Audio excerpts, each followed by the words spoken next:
Muito prazer, estou muito feliz de estar aqui com vocês de novo. Muitos eu já conheço, estão lembrando dos rostinhos, alguns são novos, né? Mas poucos.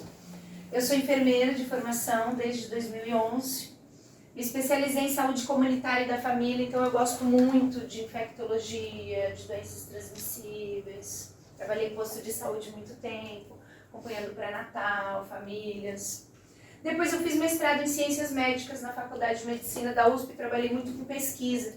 Então vocês vão ver que eu vou trazer assuntos atuais. Eu me baseei aqui na Sociedade Brasileira de Urologia para abordar câncer de próstata. Porque às vezes a gente tem coisas desatualizadas. Eu falo que em saúde a gente não pode pegar nada que é muito velho. Mais de 5 anos é velho para a área da saúde, que é diferente da área de humanas, né? Que a gente pode filosofar. Na área da saúde a gente tem que ser muito concreto. Então eu vou trazer para vocês algumas atualidades. Até falei para eles, tem coisas que mudaram, tanto no rastreamento do câncer de próstata quanto de mama. Já passou o Outubro Rosa, mas adorei que a CIPA fez o convite para a gente falar um pouquinho de câncer de mama e eu vou falar, tá? Porque algumas coisas mudaram. E vamos falar com muita ênfase sobre o câncer de próstata, né? Outros problemas também cercam a próstata que eu vou explicar para vocês. Fiquem à vontade para fazer perguntas, tá? Os homens eles têm mais dificuldade de cuidar da saúde, eles morrem mais cedo. Quando eles descobrem a doença já está num estágio mais avançado. E as mulheres elas são as cuidadoras familiares e da saúde, elas são as guardiãs da saúde da família. Elas são maioria no posto de saúde, são elas que levam os familiares. Então é importante também que as mulheres façam o papel de intermediar, às vezes, os homens na busca pela saúde. Que às vezes tem algumas travezinhas, porque o homem tem que ser o super-herói, ele não pode ser frágil. Então ele é aquele que fica naquela postura forte, mas às vezes ele espera muito tempo para procurar ajuda. Então a gente vai abordar um pouco os sinais e sintomas e coisas para vocês prestarem atenção. Desligou a panela. E acabou. Eu acho que foi porque ele entrou no modo de espera. Só dá enter pra mim. E digita de novo a senha que ele vai. Ah, voltou. É que quando ele entra no modo de espera é isso. Então pensei o seguinte: a CIPA me contou que já falou um pouquinho com vocês sobre próstata. E eu fico pensando, todos os homens sabem para que serve essa glândula?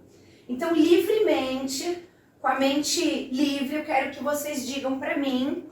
Peguem os celulares. É a primeira interação aqui. Qual é a função da próstata? É um conjunto de estruturas que possibilita a espermatogênese, que é a produção do espermatozoide. Vocês estão bem, hein, gente? Cipa, vocês foram bem, hein? Gostou? Claro. Deu certo, hein? Adorei. Eu acho que é um... Vocês estão no caminho certo, viu? E sem o chat de Sem o chat GPT? Adorei. Parabéns, gente. Usou o chat, né? É isso aí. Esse aqui é o joguinho final. Obrigada pela participação. Eu acho que vocês estão muito no caminho, tá? Primeiro quero começar com esse dado aqui, tá? Sociedade Brasileira de Urologia, em 2025 serão diagnosticados mais de 71 mil casos de câncer de próstata em um ano, tá? Mas, vamos para a notícia boa, se descoberto antes dos estágios avançados, 90% de chance de cura, tá? Por isso que é importante prestar atenção em todo e qualquer sinal e sintoma, tá? As meninas também, os companheiros, né? Nos filhos, nos pais, né? Nossos pais estão ficando idosos, a gente tem o dever de conversar com eles, né? Meninos também, tá? Então, é meio gritante esse número, né? É um pouco assustador, depois tem mais números mais pra frente, tá? Essa daqui é a campanha 2025 da Sociedade Brasileira de Urologia, que é a junta médica especialista para dados sobre câncer de próstata, tá? Então, vou começar com a anatomia masculina, hein? Não é para se avexar, hein? Eu sou enfermeira e vou falar assim... Vou falar. Não. Então, olha só. Que interessante. A gente tem o sistema reprodutor reprodutor masculino ele é dividido em órgãos externos e órgãos internos. Aqui está a próstata. Eu coloquei uma noz aqui, porque olha que interessante. A próstata é uma glândula, como vocês falaram, do sistema masculino, localizada na frente do reto, na frente do reto, abaixo da bexiga, que é a bexiga, ó, aonde a gente armazena a urina produzida pelos rins, certo? Por isso que os médicos fazem o toque anal, porque é muito fácil de sentir essa glândula via retal, tá? E ela aparece com uma noz nos homens mais jovens. Nos homens mais velhos, ela pode aumentar um pouquinho de tamanho, que chama hiperplasia prostática benigna. É um processo normal o aumento da próstata. Mas quando ela aumenta muito, ela pode espremer estruturas e dificultar a micção, dificultar a urinar. Então, é muito importante que se controle o tamanho dessa glândula, tá? E ela realmente tem o tamanho de uma noz, segundo os cientistas, tá? Agora vamos focar aqui no funcionamento do órgão reprodutor masculino, que eu acho fantástico. Talvez os meninos nunca tenham visto assim, dessa forma que eu vou falar. Então, a gente tem a parte externa, tá? Que é o pênis e a bolsa escrotal. Dentro da bolsa escrotal eu tenho os testículos. É no testículo que o espermatozoide é produzido. Dentro do testículo. Nessa região aqui que chama epidídimo, o espermatozoide ele amadurece. Até 6 metros de epidídimo, a ciência fala que tem. É um novelinho de epidídimo, onde ele vai amadurecendo e a cada ejaculação ele vai passar por todo esse trajeto antes de ser ejaculado, tá? Então presta atenção, que diferente. O homem ele tem um caminho para urinar e para ejacular, o mesmo caminho. Então esse caminho ele precisa ser preparado quando o espermatozoide sair, porque o espermatozoide é delicado. A começar, uma coisa muito interessante que eu vou falar, é que a bolsa escrotal ela se move. Não sei se vocês já repararam, mas os meninos eles têm um costumezinho de afofar assim, ó. De mexer um pouquinho. Por quê? Porque se mexe. Então tem que dar acomodada. Não é porque eles gostam de fazer na frente dos outros, é porque às vezes é necessário. Eu vou explicar por que se mexe, que é o mais interessante. O espermatozoide ele não pode com mudanças de temperatura brusca. Então, se estiver muito calor, a bolsa escrotal dilata para ele ficar mais longe do corpo e a temperatura reduzir. E quando está muito frio, ele fica mais próximo do corpo. Não é muita inteligência, gente? Sim. Então a bolsa escrotal se move, tá? Se você olhar estaticamente, ela se move constantemente. E é tudo para proteger o precioso gameta masculino, tá? Só que não para por aí, não. Quando esse espermatozoide está maduro, ele sobe do epidídimo por esse canal que chama ducto deferente. Quando ele chega nessa região, ele vai se misturar na vesícula seminal com o líquido seminal, que não é a mesma coisa do líquido prostático. O líquido prostático ele vai ser ejetado nesse espermatozoide com a finalidade de alcalinizar o canal da uretra. Porque o xixi é como? Ácido ou alcalino? É ácido, muito ácido. Então, se o espermatozoide passasse pelo canal da uretra com resíduos de urina, ele já ia morrer ali. Então, o líquido prostático alcaliniza a uretra. Se vocês repararem, antes da ejaculação, às vezes sai um líquidozinho transparente. Até tem uma polêmica que diz, será que eu engravido com líquidozinho transparente? Pode acontecer, porque pode já ter um pouco de esperma nesse líquido, tá? Mas esse líquido abençoado é o líquido prostático misturado ao esperma, que vai fazer com que o canal fique menos ácido. Mesmo porque o pH da vagina também é ácido. Então esse espermatozoide, tornando aquele canal vaginal também mais alcalino, vai ser mais propício para a gametogênese para que a gente engravide. Então é tudo perfeito, tudo feito da melhor forma.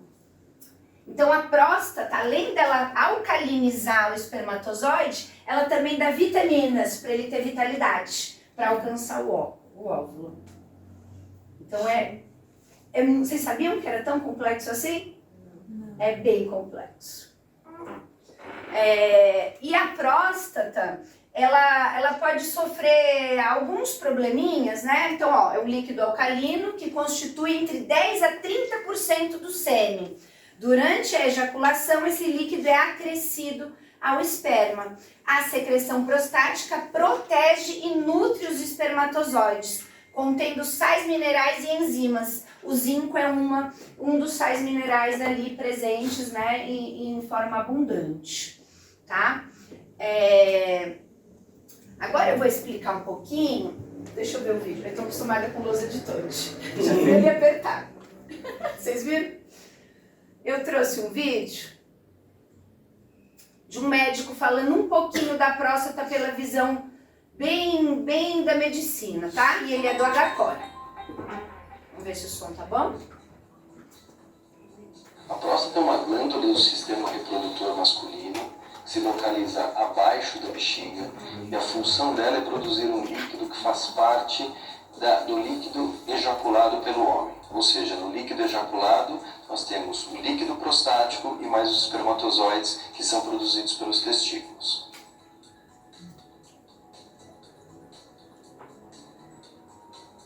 Habitualmente, a partir dos 40 anos de idade, a próstata começa a sofrer algumas modificações essas que podem evoluir para alguma doença. Sendo assim, a partir dos 40 anos é quando recomendamos que os homens comecem a ficar atentos e monitorar a sua próstata.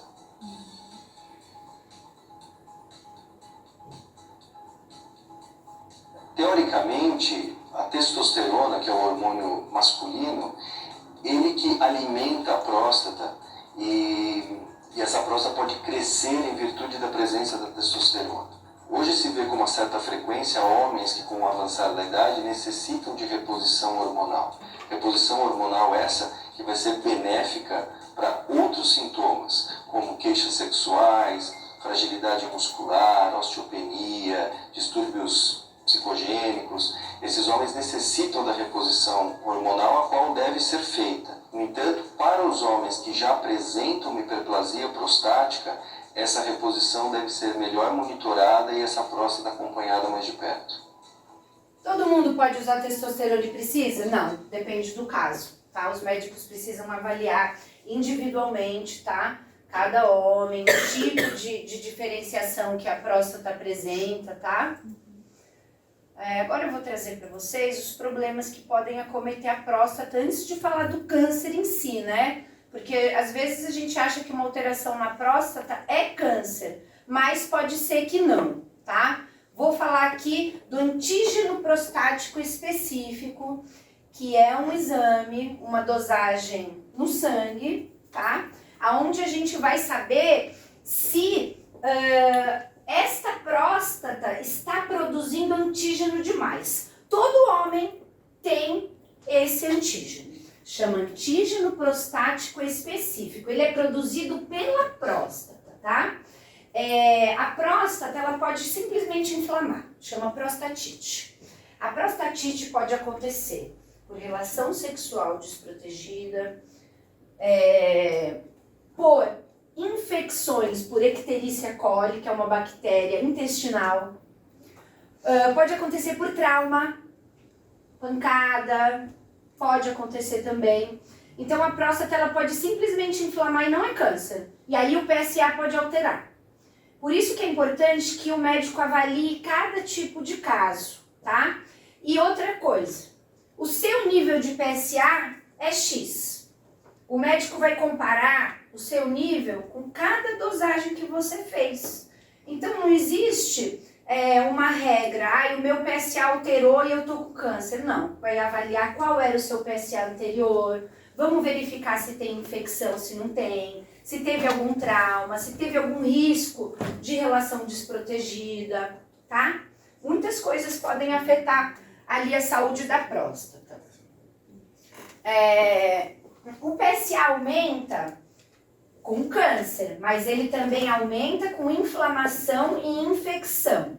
Outra coisa que após os 40 anos acontece é que aquele tamaninho que é conhecido, que é o tamanho de nós, ele se desenvolve e a próstata aumenta. Pode ser tão ruim quanto um câncer, porque imagina uma estrutura que está perto da uretra, se ela aumentar sem ser câncer, é ruim, porque você não vai mais conseguir urinar, né? Vai bloquear uma necessidade humana básica. Então, tanto a hiperplasia, que é o aumento da próstata, quanto o câncer são preocupantes. O câncer ele pode dar metástase, o câncer de próstata, ou seja, se espalhar por outras partes do corpo, e esse é o maior perigo. Por isso que descobrindo no estágio inicial, 90% de chance de cura, tá? Agora vem a polêmica. O toque retal. Ele sempre é necessário? O que a literatura científica diz hoje? Que o médico vai decidir. Se ele vai analisar você com o toque e o PSA, ou se para ele só o PSA tá bom e ele não precisa fazer o toque. Porém, a gente sabe historicamente que o toque retal é um exame clínico, assim como uma ausculta cardíaca, assim como uma palpação. Nós mulheres fazemos exames ginecológicos, meninos, vocês não têm ideia. Eles são complexos, doloridos, chatos, né? Até mais invasivos, eu diria, do que o de vocês. Bem invasivos. Para abrir o canal vaginal, a gente precisa de um espéculo, tá? E ele abre com um parafusinho e deixa o canal muito aberto, o que é bem diferente de um simples dedo no reto, tá? Então a gente está acostumada a cuidar da nossa saúde de uma forma muito invasiva. E a mamografia, meninas, o que é aquilo? Você imagina um aparelho apertando a sua mama até ela ficar numa folha de papel? Tá? Então, o que é um toque na próstata? E o que o médico consegue descobrir? Se a densidade dela é estranha, porque é muito próxima à parede do ânus. E ele não precisa apertar muito. Ele vai perceber se tem caroço, se a densidade dela tá aumentada. O médico que faz toque retal, ele sabe colocar o dedo e ver se está alterado. Se ele falar, vamos fazer uma biópsia, é porque ele viu que estava estranho. E a biópsia também é super simples, gente. Entra uma agulha de punção fina, coleta um pedacinho. Eu acho que é mais tranquilo que um Papa Nicolau. O que é um Papa Nicolau? Que é uma colposcopia. Nossa, depois eu vou falar um pouquinho. Então, meninos, se precisar fazer uma biópsia, é simples, rápida. Precisa fazer um preparo do colo, né? Aquele preparo de esvaziamento do intestino e tudo mais. Mas vai se ter certeza se é uma infecção ou se é uma célula tumoral. Vou falar um pouquinho para vocês sobre câncer. Sabe o símbolo do câncer, que é o caranguejo? Os médicos chamam o câncer de câncer justamente porque a célula que se modifica, ela perde o formato redondo. Toda célula tem um formatinho redondo, ela tem o dia para nascer e o dia para morrer. O dia da morte dela chama apoptose. Toda célula nasce e morre. Se antes dela morrer ela receber muito estímulo nocivo, o câncer é estímulo nocivo. Eu fiz alguma coisa errada, eu me alimento mal, eu peguei uma infecção. Essa célula, quando ela for se multiplicar, pode ser que um dia ela se multiplique errado. E aí ela não é mais redonda, ela começa a ser disforme. Quando ela é disforme, quando ela se multiplicar, ela se multiplica disforme e ela perde a função. Então ela não vai mais ter a função que ela tinha. Ela se diferenciou e é isso que é o câncer. A gente sabe que tudo na vida é 50% hereditário, papai, mamãe, família, e 50% é o que eu faço, o que eu como, o meu estresse, principalmente o que eu como. Mas já se sabe que o estresse também influencia muito na oxidação celular, tá? Então a gente tem que pensar que 50% é o que eu trago da família. Então se eu tenho câncer na minha família, eu preciso dizer para o médico, na minha família tem câncer, X pessoa tem câncer e foi esse câncer. Porque quando você fala isso para o médico, ele pede mais exame, gente, com certeza. Se você não contar, ele vai te tratar como uma pessoa sem risco. E aí é ruim, né? Por isso a gente tem que falar tudo. Se você não sabe, pergunta para a família. Pergunta para a vovó, fala, alguém morreu de câncer? Quem foi? Como foi? Para você levar essas informações para o médico, tá? Porque infelizmente 50% é gênio. Vocês já ouviram dizer, gente que não fumou a vida inteira e tem câncer de pulmão? Sim. Né? Por quê? Porque tem a genética, mas o resto é o que você faz com o seu corpinho, com a sua vida e o que você come, tá? Então, é simples, é tranquilo, se precisar, será feito. E é muito mais fidedigno, às vezes, o toque retal do que um exame de PSA, que às vezes pode se alterar por uma infecção. Mas a estrutura da glândula, ela só se altera quando tem ali realmente um problema, tá? Então, hoje os médicos não excluem o toque. Eles associam o nível de PSA com o toque, tá? Então, se o médico falar, vamos fazer um toque, é porque ele acha que precisa, tá? Mas claro que vai acender uma luz na cabeça dele se você falar, tenho na família, né? Então, é importante a gente falar o máximo de informações que a gente souber para o médico sempre, tá?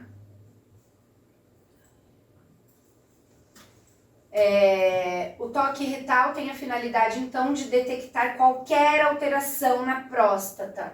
Até a textura, que nem eu falei, se ela estiver endurecida, já não está normal. Se tiver nódulo, já não está normal, tá? Isso pode estar relacionado com a presença do câncer. E aí, apesar de desconfortável, é parte fundamental, né, do exame físico e clínico do homem, tá? Antigamente se fazia mais toque. Mas hoje, como a gente tem o PSA e o acesso aos exames é mais fácil, para os homens mais jovens eles usam mais o nível de PSA e acaba nem fazendo toque. Mas quando passar dos 40 anos, se tiver hereditariedade, vai fazer o toque e o PSA junto, tá? Não foi excluído o toque, de forma alguma, porque ele é muito fidedigno, tá?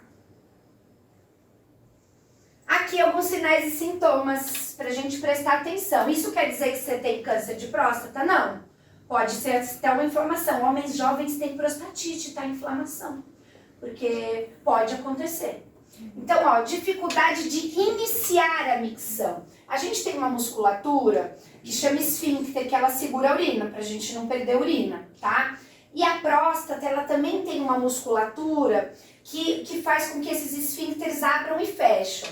Se você for urinar e for difícil de começar a urinar, já é um sintoma ruim, tá? Então, se algum familiar fala, olha, eu tô demorando para sair a urina, porque geralmente a gente pensa, solta e funcionou. Sim. Se eu tô pensando e demora muito para começar a urinar, não tá bom, tá errado. Urgência miccional, o contrário, não consigo segurar o xixi. Não consigo segurar, não é normal.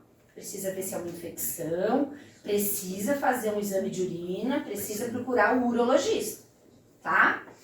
Micção prolongada ou gotejo terminal.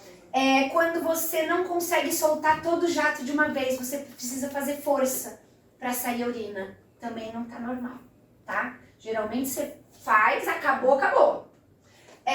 Se ficar sobrando gotinha, quer dizer que você não consegue esvaziar totalmente. Também pode ser que tenha uma pressão ali já da próstata acontecendo, tá? Então, se você tiver que fazer força para tirar toda a urina que tá lá dentro, também não tá normal.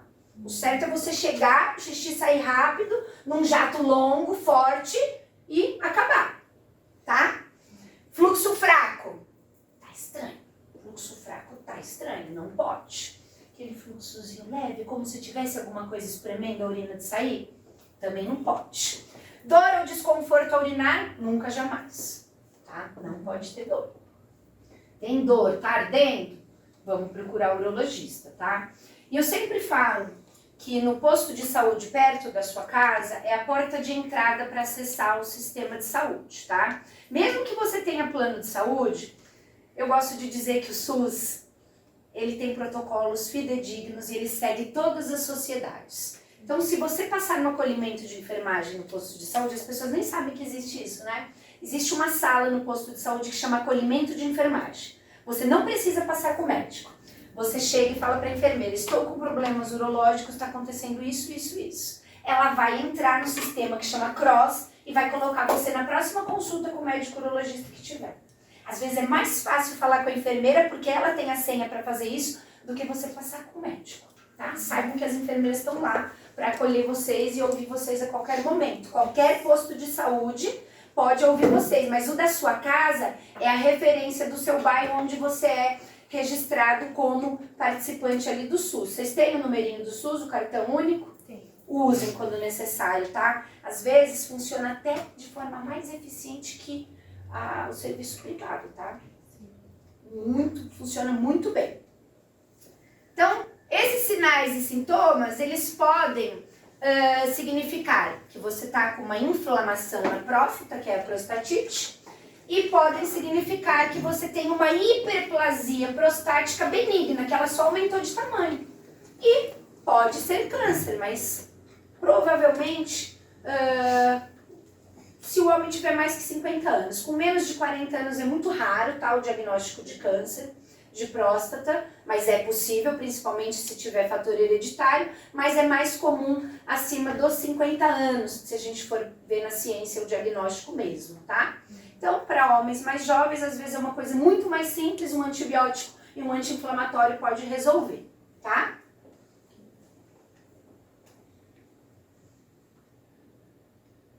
A Sociedade Brasileira de Urologia iniciou a campanha Novembro Azul de 2025, reforçando a importância do diagnóstico precoce, porque a cura pode ultrapassar 90% e incentivando homens a partir de 50 anos ou 45 anos em caso de histórico familiar. Então, se eu tenho histórico familiar, com 45 eu já vou ter que me submeter a toque e PSA. Se não, a partir de 50 anos, sem histórico familiar, começa a rastrear, tá? Esse dado aqui é importante para o nosso quiz no final. Dicas. Cai na prova. Olha outro dado aqui meio assustador. 48 homens morrem por dia por câncer de próstata. Aqui eu tô falando de câncer de próstata. É muito, né, gente? É muito. Infelizmente, o câncer de próstata avançado, ele dá metástase. Já vi metástase óssea. Homem que demorou para fazer o diagnóstico e a hora que foi fazer uma ressonância magnética do corpo inteiro, que chama PET scan, tinha brilho no corpo inteiro, nos ossos. Então, não dá para esperar. Tá? O câncer de próstata, infelizmente, por ser uma glândula, ele provoca metástase, que é o espalhamento dessa célula enlouquecida para outros órgãos e sistemas, tá? Óssea, principalmente. 28,6% dos casos de câncer nos homens vão acontecer. E, infelizmente, os afrodescendentes têm um risco 60% maior, tá? É uma coisa inerente da raça, tá? Saúde do homem aqui, ó. Então, 90% de chance de cura ser descoberto antes, tá? Vou colocar ali Drauzio Varela falando um pouquinho aqui de câncer de próstata para vocês. De cada 6 homens que chegam aos 50 anos, um vai ter câncer de próstata. Não é praga, isso é uma estatística. É alta, né? O câncer de próstata é muito prevalente entre os homens. E a partir dos 50 anos, nós começamos a ter uma incidência que vai crescendo. É uma doença confusa, difícil da gente entender, porque você tem casos de câncer de próstata muito agressivos, que se disseminam rapidamente, em geral para o esqueleto, para os ossos. E você tem outros de evolução muito longa. Ossos, né? Você tem pessoas que de 80, 90 anos, que vão morrer das causas que todos nós morreremos um dia, e que na verdade tinham tumores na próstata que nunca foram diagnosticados e que também nunca causaram problemas. Então é uma doença com uma diversidade de comportamento muito grande. Se a prevalência é tão alta na população depois dos 50 anos, o que nós temos que fazer? Tentar prevenir, tentar evitar que a doença apareça. Nós não conhecemos medidas que permitem fazer a prevenção do câncer de próstata. O que nós temos são medidas que permitem fazer o diagnóstico precoce numa fase que a doença é altamente curável. Quais são essas medidas? O primeiro é o PSA. O PSA é um exame de sangue. Um exame de sangue que você encontra uma proteína que a próstata produz. Então, você pega um homem de 60 anos, que de repente vinha com PSA de 0,2, 0,7, 1,1, é um PSA baixinho. De repente ele tem um pico, o PSA vai 6 e começa a subir, 8, 10, 12. Você aí tem que estudar. Com ele mesmo. Se o exame, o PSA não sobe só em tumores malignos, sobe em benignos também. Quando a próstata aumenta de volume, a chamada hipertrofia prostática, o PSA sobe. Então, não basta você ter o PSA. E nós temos uma outra armadilha. Você pode encontrar tumores de próstata malignos que crescem sem aumentar o PSA. Então, por isso que precisa do toque. Como é que se faz a prevenção? O PSA de um lado e de outro lado você tem que examinar a próstata. Quis a natureza que a próstata só fosse acessível por via retal. E aí é que é o problema maior. Quando você chega para um senhor de 65, 70 anos e fala, olha, seu PSA está normal, mas tem que fazer um toque retal. Aí você arranjou um inimigo. Não, esse exame eu não gosto. Eu costumo dizer que o exame não é uns que não voltam nunca mais. para ninguém. É um exame desagradável, mas nem tanto. E é absolutamente importante, fundamental. É possível acabar com as mortes por câncer de próstata. Nós não conseguimos impedir que o câncer apareça, mas podemos diagnosticá-lo precocemente, numa fase em que todos os casos praticamente são curáveis. Se as mulheres começam a fazer exame ginecológico aos 16, 17 anos, quando começam a vida sexual, por que nós, homens maduros, não podemos fazer os exames de detecção do câncer de próstata?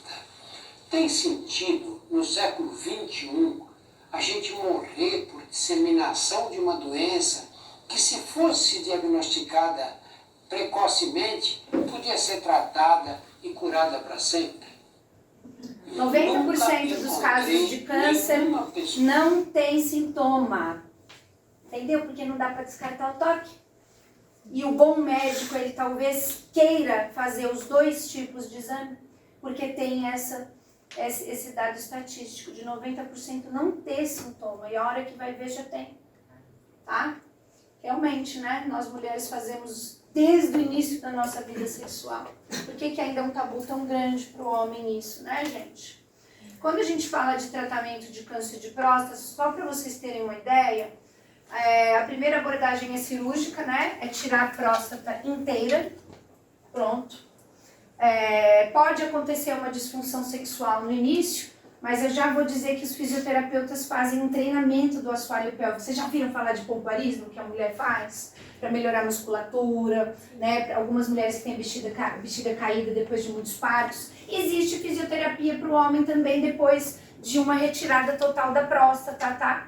Onde ele pode voltar à atividade sexual normalmente. O fisioterapeuta está pronto para isso. Começa após 20 dias da cirurgia já, a fisioterapia masculina. É que o homem ele tem muito tabu até para se tratar depois de fazer uma cirurgia dessa, porque pode vir a depressão, podem vir alguns problemas, né? Alguns bloqueios mentais, mas eles vão ser sanados. Por isso que a gente precisa sempre da junta multiprofissional, né? Você precisa do psicólogo, talvez de um psiquiatra, para tratar uma depressão um pouco maior, mas o fisioterapeuta ele está pronto para reabilitar ali o órgão sexual masculino, tá? E temos também, se for um câncer um pouco mais preocupante, se ele der uma malignidade, tem a radioterapia, tá? Que é incisão de radiação mesmo. E temos a quimioterapia e a hormonioterapia. A hormonioterapia é moderníssima, tá? Hoje a gente tem umas injeções fornecidas pela farmácia de alto custo do SUS. que trabalham também com a diminuição da próstata, tá? Elas podem inibir a produção da testosterona. Por isso que eu falei, a testosterona às vezes ela vai ser indicada e às vezes não. Às vezes precisa bloquear ela para que reduza o tamanho da próstata, tá? E aí aqui eu trouxe um material do Ministério da Saúde, onde eles falam que nós estamos avançadíssimos nessas terapias hormonais, tá? Um dos medicamentos mais utilizados é o Zoladex, tá? Ele é aplicado ao redor do umbigo, ele tem uma tecnologia absurda que vai liberando o hormônio aos poucos, chega a custar 5, 6 mil reais uma dose. A farmácia de alto custo do SUS faz. É um dos tratamentos mais modernos. A gente é referência no mundo, tá? Em tratamento. Então tem muito tratamento, tem formas de cura, tá?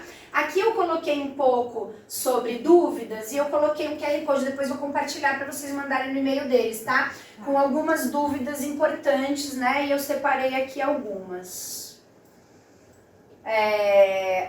Por exemplo, ó, uma coisa que vocês podem prestar atenção, linfonodos. Vocês já repararam que quando a gente tem alguma inflamação, boca, dente, aparece aquilo que a gente chama de íngua? Sim. Se aparecer alguma perto da virilha, sinal de alerta. Tem alguma coisa ali no órgão reprodutivo que não tá legal. Então, de vez em quando, por que não dar uma palpadinha, ver se tá tudo bem, tá? Se tiver um nódulozinho ali, vamos procurar um especialista. Pode procurar enfermeiro no posto de saúde ou pode marcar uma consulta com o urologista direto, tá? Por isso que eu ressaltei aqui, ó. Linfonodos da pelve, eles são sinal de que o seu corpo está dizendo assim, opa, tem algo estranho aqui. E aí aumenta o gânglio, a gente chama de gânglio, faz parte do sistema imunológico, tá? É um aviso do corpo. Nosso corpo avisa tudo. A gente que não presta atenção às vezes, tá? Sangue na urina proibidíssimo, tá? Dor pélvica também não é legal. Inchaço na bolsa escrotal. Palpem os seus testículos, tá? Uma vez eu recebi uma cliente com um namorado e ela percebeu que tinha um nódulo no testículo dele e era câncer. Câncer de testículo é bem raro, mas pode acontecer e foi ela que detectou, achei incrível. Ou seja, palpem, sintam os seus testículos, né? Ele não pode ser disforme, ele não pode estar inchado, ele não pode estar dolorido, tá? Se tiver dolorido, já tá estranho, tá bom? Eu coloquei aqui um pouco sobre como prevenir o câncer, tá? Então, seguinte, evitar bebida alcoólica. A bebida alcoólica é uma das coisas que podem aumentar a chance do câncer, tá? Alimentação. Evitar carnes processadas, embutidos, né? O ideal é comer alimentos frescos, né? O ideal é que a gente tenha tempo para cozinhar. Claro que a vida moderna, o capitalismo, impede às vezes que a gente possa ter tempo para se dedicar a isso. Mas pensem que uma das formas de evitar o câncer é comer bem. Pratos coloridos, escolhas saudáveis, comida fresca. E, inclusive, é muito mais barato, se for ver, do que pedir um iFood. Você cozinhar em casa, né? Então, vamos pensar que para você ter uma vida melhor, começa ali na sua casa, ali na sua cozinha, tá? Não sou um modelo de alimentação, tá? Só tô dizendo que é recomendado. Outra coisa, exercício físico, tá? Exercício físico diário. No mínimo meia hora, o ideal é 1h30 de exercício físico, tá? Pra gente evitar o estresse oxidativo, né? E as células fazerem a mitose e essa divisão de uma forma mais saudável, tá? Então, ser fisicamente ativo no dia a dia ajuda também a prevenir o câncer. Inclusive, meditação, para reduzir o estresse. Também é importante. Acho que da última vez que eu vim a gente fez, né, uma meditaçãozinha, mindfulness, né? É uma concentração plena. Se você conseguir 5 minutos do seu dia fazer um momento de meditação, já vai reduzir o estresse mental, tá? Querem participar do quiz? Deixa eu falar das mulheres primeiro. Só um pouquinho. Quanto tempo eu tenho aí, gente? Posso passar um pouquinho? Vou passar um pouquinho, tá? Lembra, meninas, que falava... Agora eu vou falar das meninas, com licença. Lembra que falava que a gente tinha que fazer o autoexame? Tinha regra, vai pra frente do espelho. Acabou. O que os médicos falam hoje? Que você tem que conhecer o seu corpo comparado com você mesmo. Então você conhece a sua mama. Então sempre que você notar algo diferente nela, você mesma vai notar, tá? Então eles mudaram. Não é para você se tocar, é para você se conhecer. Mamilo invertido, retraído, estranho. Secreção no mamilo, estranho, mas também não é para ficar apertando, tá? É só se a secreção sair. Se você tirar o sutiã e observar uma... não é pra fazer isso, não é recomendado, tá? Se alguém for fazer, vai ser o médico, porque ele é treinado pra isso. Caroço na axila, lembra que eu falei dos gânglios? Os gânglios são sinal de coisa errada. Tem um caroço na axila? Tem um sinal de alerta, tá? Inchaço em toda a mama, que passa do período menstrual? Não é legal, vamos dar uma olhada, tá? Inchaço em alguma parte da mama, deixando ela com formato diferente, não é legal. Mama com aspecto enrugado pode denotar algum nódulo, tá? Dor na mama ou no mamilo também não é legal, tá? E manchas escurecidas também no mamilo não é legal, tá? Por que se comparar com você mesma? Vou dar um exemplo de mim. A minha mama é densa. Eu tenho nódulos na minha mama que eles são líquidos. Não tem nada de estranho. E a minha característica sempre foi assim. Então, se eu for pirar, eu vou fazer exames desnecessários, vou fazer biópsias desnecessárias. Eles descobriram que fazendo autoexame, fazia-se biópsia desnecessária. Então, eles descobriram que não é necessário, que é mais importante que você se compare consigo mesma. Que não tem uma técnica para o exame, mas que você se compreenda como mulher, tá? E foi isso que mudou. Flávia, me tira uma dúvida. A parte ali de dor no mamilo e tal, ou na mama mesmo, durante o período menstrual já acontece, Já certo? acontece, exatamente. Se fora do período menstrual você continuar sentindo dor na mama, não é normal. E quem melhor do que você para saber qual é o seu período menstrual, né? Não tem mais aquela regra de fazer uma semana antes, uma semana depois, não tem mais. Sensibilidade também ali nessa área. É normal? Como que funciona? No período menstrual é normal, fora do período menstrual já é estranho. Já é estranho. Mas, por exemplo, mulheres que usam anticoncepcional, elas têm a mama mais inchada por natureza. O anticoncepcional faz a gente reter líquido, né? E as mulheres usam anticoncepcional às vezes uma vida inteira, né? O anticoncepcional ele aumenta o nosso risco de problema cardiovascular em 60%. Tomara que inventem logo, já inventaram o anticoncepcional masculino, mas ele não foi pra frente porque o patriarcado no nosso mundo é muito forte. Eles inventaram até um gelzinho que vai dentro do ducto deferente e fica 3 anos impedindo que o espermatozoide saia. Não seria lindo? Lindão. Mas não foi aceito ainda. Tem até anticoncepcional também pro homem, tá? Mas o normal é que apenas a mulher se previna. Mas aí deixa pra depois esse assunto. Tá vendo como a gente sofre, meninos? Até nisso. Aqui uma coisa, eu adorei essa palavrinha que eu ouvi, mas deixa quieto. As mulheres, gente, o INCA, que é o Instituto do Câncer, recomenda que as mulheres entre 50 e 69 anos, a cada 2 anos, façam o rastreamento do câncer de mama, que é a mamografia e a ultrassonografia, os dois, tá? Agora, se eu tenho histórico na família, tenho 25 anos de idade, o médico vai pedir o exame pra mim, tá? Ou seja, pergunte para sua família se tem alguém que tem, porque aí você vai falar para sua ginecologista. Tem um histórico na família. Ela vai abrir o alerta e vai pedir os exames antes dessa idade, tá? Mas para quem não tem, entre 50 e 69 anos, é preconizado pelo INCA. Porém, o SUS, a partir de 40 anos, já cobre os exames se o médico pedir, tá? Agora eu vou falar um pouquinho do câncer coloretal, tá? Esse é o intestino grosso, tá? O intestino grosso é chamado na medicina de cólon. Por isso que a gente fala de câncer cólon retal, tá? A gente tem o intestino delgado, né, que se conecta ao estômago, é a primeira parte da digestão. O intestino delgado serve para absorver nutrientes. E o intestino grosso, ele serve para reabsorver a água e formar massa fecal, tá? O apêndice, antes, a gente falava que ele não servia para nada, mas ele é uma glândula do sistema imunológico, tá? Descobriram recentemente que ele é importante. Quando tira ele, fica faltando um pouco de defesa ali. Você tirou? Mas é normal, acontece, ele inflama e precisa realmente tirar. Então a gente tem cólon ascendente, cólon transverso, cólon descendente e reto, tá? Quando a gente fala de câncer coloretal, eu tô acostumada com o digital. Quando a gente fala de câncer coloretal, a gente está falando de tumores que se iniciam no intestino grosso, tá?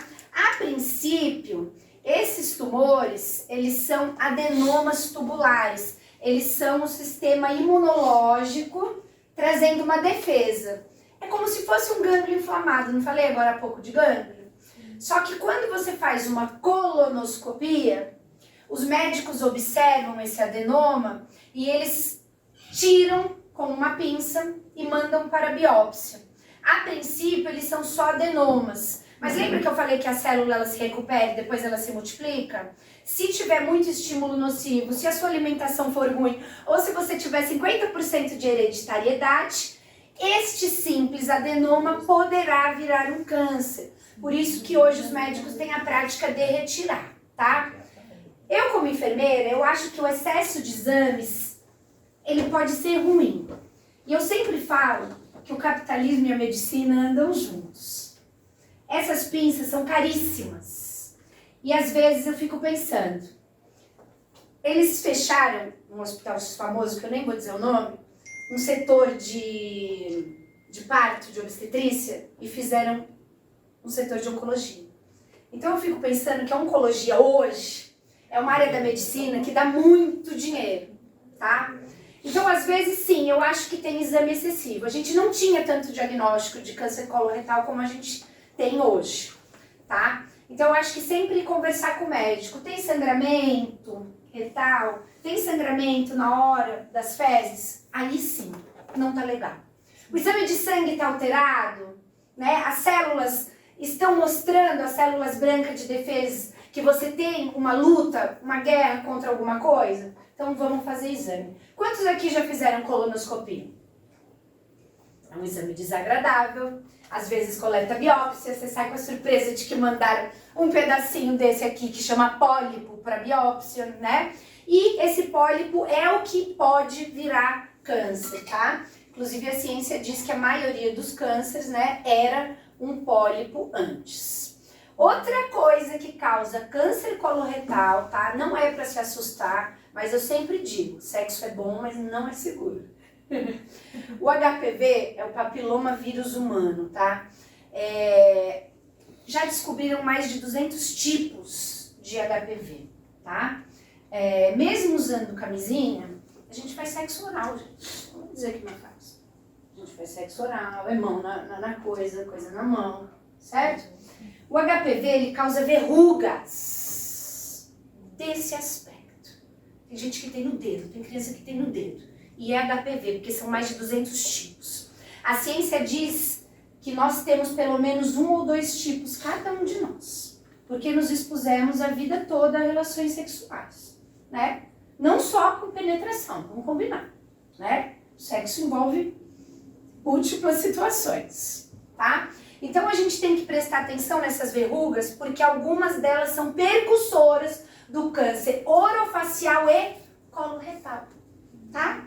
Então, às vezes, mesmo que você use camisinha, tem outras regiões, como a bolsa escrotal, como a região perineal, como a boca, que podem ter HPV. Então, o certo é você remover essas células que foram modificadas por causa desse vírus, que é o papiloma vírus humano, tá? Eles removem por congelamento, às vezes eles usam uma curetinha que tira todo o tecido, às vezes dá um pontinho, às vezes nem precisa. Mas é importante que se remova, porque se sabe que alguns desses tipos são carcinogênicos. 6 tipos são carcinogênicos. Vocês já ouviram falar da vacina do HPV, que está sendo administrada em adolescentes de 9 aos 14 anos? Por que os adolescentes? Porque, teoricamente, eles ainda não se expuseram à vida sexual. Então, o que a gente vai ter no futuro? Menos câncer coloretal, menos câncer de colo de útero e menos câncer orofacial.